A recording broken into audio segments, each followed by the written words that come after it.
decisión del candidato José Antonio Kast, que fue a la Moneda, ¿no? ¿Por qué fue a la Moneda? Porque fue a entregar una carta a nombre de su partido, el Partido Republicano, para proponer un proyecto de ley de reforma de pensiones. Recordemos que la reforma de las pensiones todavía sigue pendiente en nuestro país, pero ¿qué quieren ellos agregar? Ellos quieren asegurar, dicen de manera textual, la propiedad, el resguardo y la correcta administración de los fondos de pensiones que pertenecen a millones de chilenos. Vamos a ver lo que dijo y vamos a estar analizando sus palabras. Representando a la mayoría de los ciudadanos, le pide al presidente de la República que dé una señal clara y que termine con las ambigüedades y que diga que en el tema de los fondos previsionales estos no se van a expropiar, estos no se van a utilizar para pagar deuda pública. No va a ocurrir aquí lo mismo que ocurre en Argentina. Y él hoy día podría ver en Argentina los nefastos efectos que ha tenido el gobierno populista, que se ha apropiado de recursos de los argentinos. No queremos eso para Chile. ¿Cómo se soluciona esa incertidumbre? Con un mensaje claro del presidente de la República diciendo que va a terminar esta incertidumbre enviando, por ejemplo, una reforma constitucional que señale que los fondos previsionales de los chilenos no son expropiables, que aquí no van a gravar con nuevos impuestos a los chilenos. Esas son las señales que esperamos del presidente Boric. Puntos acá para hacer una bajada. Lo primero, el ministro de Hacienda, Mario Marcel, ha dicho, aquí no se va a expropiar los fondos de las personas que ya tienen sus ahorros previsionales en cuentas individuales.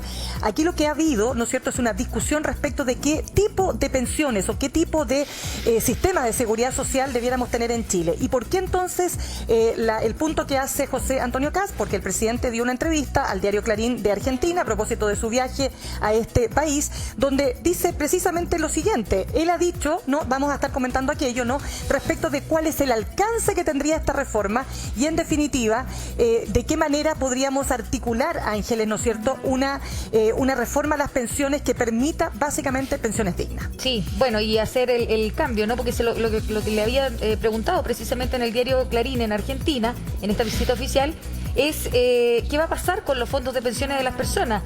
Y él dice, porque la pregunta es, ¿va a permitir que los dueños de los fondos sigan siendo los ciudadanos, los individuos, o lo tomará el Estado?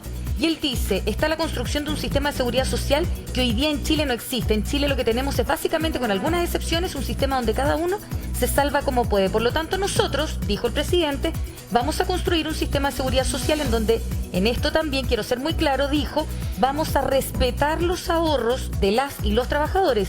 Eso implica cambiar de administración que se ha venido siguiendo desde el año 81 en adelante. La polémica tiene que ver con dos cosas. Primero que nada, en ninguna parte del programa de gobierno de Gabriel Boric, tal como lo ha dicho el presidente y los ministros, aparece la idea de expropiar los fondos de pensiones o de utilizarlos para otra cosa, porque la palabra expropiar en política muchas veces se usa con mala intención. Pero con una connotación distinta. Como dicen algunos, manotazo a tu plata. Pero en grupos de derecha de nuestro país, eso no es suficiente. Quieren una señal muchísimo más clara. Plantean como lo que está haciendo ahora José Antonio Kast y su partido con respecto a una reforma constitucional que pretenden llevar al Congreso para que por una buena mayoría se alcance la idea de que en la Constitución aparezca clarito que la plata es tuya, no es de nadie más y nadie la puede tocar. Y lo hacen en referencia también a que el presidente está en Argentina, país donde sí hubo en su minuto un cierre de los fondos de pensiones de las personas. Corralito, en fin, una crisis pero gigantesca. Libardo nos puede explicar mucho mejor. Ahora, el punto es el siguiente. Cuando hablamos de lo que se quiere avanzar en Chile, aquí sí hay dudas. Porque una cosa es hacer un sistema de seguridad social, perfecto. Quiere decir eso que tú tienes derecho a una pensión digna. No que dependiendo de tu ahorro, tú vas a tener la pensión que tengas, sino que efectivamente el país se compromete a que el día en que tú te retires tengas una pensión digna. Claro, la pregunta es ¿qué es una pensión digna? Pero ese es otro tema.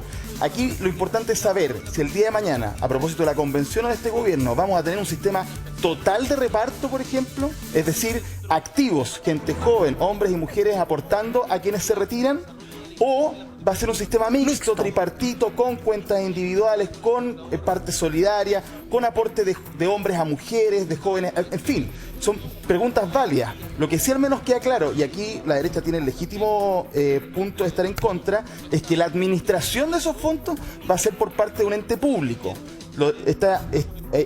Buena parte de la convención cree eso, lo ha planteado así en la comisión y en general uno escucha a los convencionales y dicen eso, y también el programa de gobierno lo plantea de esa manera. Si tú quieres algo adicional, lo vas a poder hacer en un ente parecido a una AFP o en una misma AFP, va a depender de la ley, pero va a ser un aporte voluntario, extra, como existen los APB actualmente. Pero va a ser un ente público, ya más o menos claro, por parte del programa de gobierno y de la comisión, que va a ser el gran administrador, y en eso también son muy críticos porque dicen, y termino, que las AFP han hecho bien la pega, no quizás de comunicarte por qué tienes una mala pensión, pero de la renta, del uso, de generar dinero con tu dinero. En general la historia de la AFP siempre ha sido positiva. Entonces, ahí están los dos temas en polémica. ¿Por qué la pregunta del diario El Clarín? Uno dice, bueno, que se está metiendo el diario El Clarín en los asuntos internos de Chile. No, lo que ocurre es que en la administración de Cristina Fernández, allí se echó mano a los 38.000 millones de dólares que hacían parte de las AFJP. ¿Qué son esos las AFJP? Más o menos exactamente las AFP chilenas. Sí. A eso la pregunta. Entonces, esa masa de los 38.000 millones de dólares que tenían los trabajadores argentinos, el gobierno tomó esa cantidad de dinero. Y lo que dice en la entrevista al punto final... Con la promesa de devolverlo. Con la promesa de nunca volvió la plata. O no volvió ¿De dónde la va a sacar? Que estaba. ¿De dónde la tiene? No tiene Argentina. Pero esa fue la promesa, ¿no?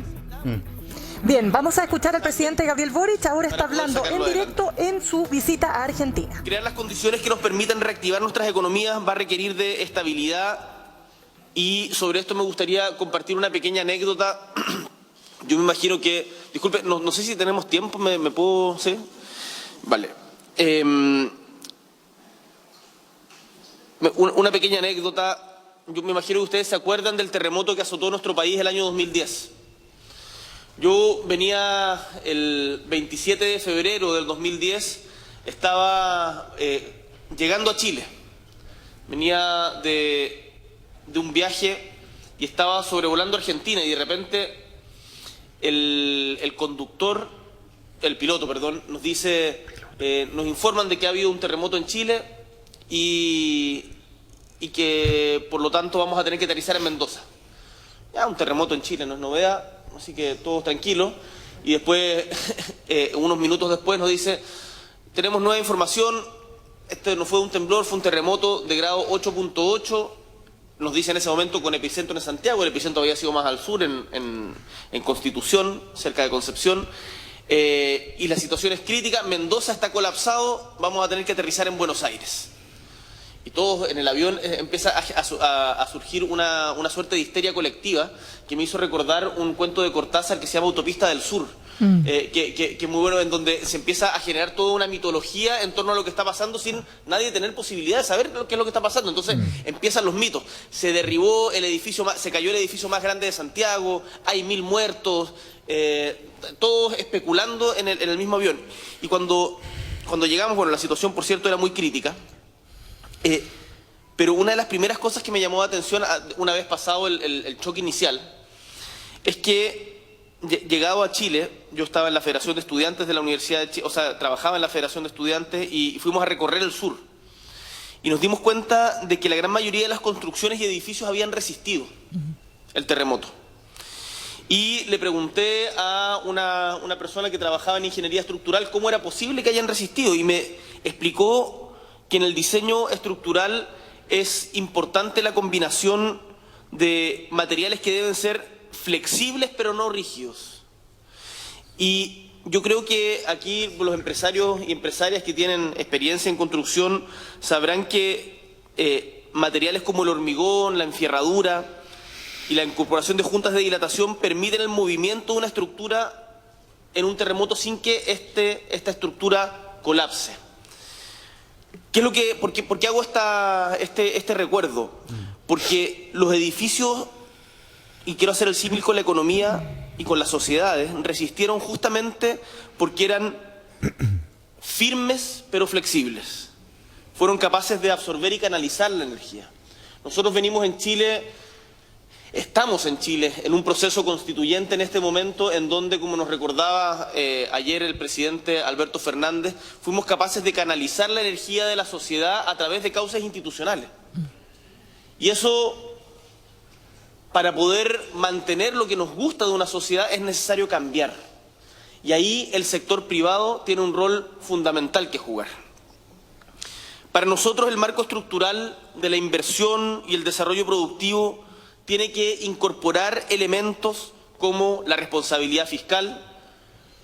El otro día di una entrevista en el Clarín en donde decía, me sorprendió, una entrevista en el Clarín y en el Página 12 y pareciera como si fueran cuestiones diferentes, demasiado distintas. Después fui entendiendo por qué. Pero la idea central era la misma. La idea central era la misma.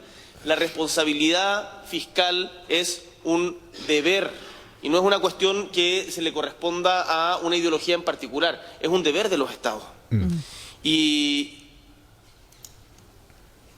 la responsabilidad fiscal, las oportunidades igualitarias de participación para mujeres, el respeto a los derechos humanos y el medio ambiente son elementos que permiten justamente esta firmeza y flexibilidad frente a las demandas sociales urgentes y a los cambios que tiene que tener nuestra economía, que nosotros hemos entendido. Bien, palabras del presidente Gabriel Boric, decíamos en su visita oficial a Argentina. Hoy es el último día. Solo quería referirme a lo que señala el presidente respecto de esta necesidad, ¿no es cierto?, de una economía firme pero flexible, pero con responsabilidad fiscal. Porque lo dijo Mario Marcel en una entrevista el fin de semana, el ministro de Hacienda. Hacer reformas ambiciosas requiere una economía sólida y finanzas públicas sostenibles. No es un tema de ser ortodoxo o liberal o neoliberal. Es un tema, finalmente, de que esto se haga bien, de que se haga bien para que en su casa, para que las personas que habitamos este país podamos tener una economía sana y no lo que estamos viviendo hoy día, con precios disparados, tema que ya vamos a estar conversando. Utilicemos la misma metáfora que ha empleado el presidente Gabriel Boric en este desayuno empresarial en Buenos Aires. La fuerza telúrica sobre un edificio y la traigo a la fuerza telúrica sobre una economía. ¿Se pueden hacer los cambios? Sí. ¿Los cambios son posibles? Sí. Pero que no se derribe ningún edificio. Y eso es lo sustantivo. Es decir, que los cambios se puedan hacer mezclando la fuerza, conteniendo también la responsabilidad fiscal, que le ha colocado el acento, y la sustentabilidad. Son elementos sustanciales que tienen que estar presentes, utilizando la misma metáfora, por supuesto, que el presidente Boric y para hacer los cambios, lo dijo Mario Marcel, se necesita llegar lejos. Si la economía no está sólida, no se va a poder llegar muy lejos y vamos a tener que volver atrás. Ahí están, vamos a seguir escuchando las palabras del presidente Gabriel Boric. ¿No? Para que resista el edificio y la economía. Bueno, pero la habíamos invitado. No sé qué le habrá pasado, pero que es cofundadora de Emprendidas y que representa mujeres emprendedoras y de medianas empresas. Está Lorenzo Gasmuri, que sí sé que está. A Lorenzo lo vi. Una reunión además que él tiene con empresarios, ¿no? Empresarios que también fueron a esta visita oficial del presidente. Tenemos más en Infórmate en tu Día.